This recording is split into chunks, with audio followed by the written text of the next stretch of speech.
आज तो इधर के कुछ हालात अच्छे नहीं है। चेक करें आज के इधर के हालात।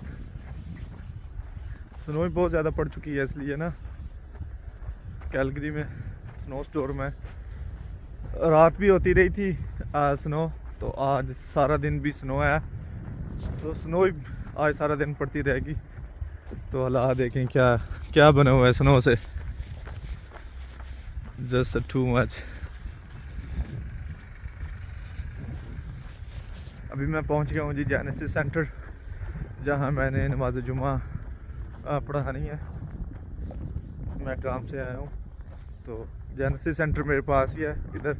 तो यहाँ नमाज जुमा मैंने पढ़ानी होती है ना, यहाँ का इमाम हूँ मैं।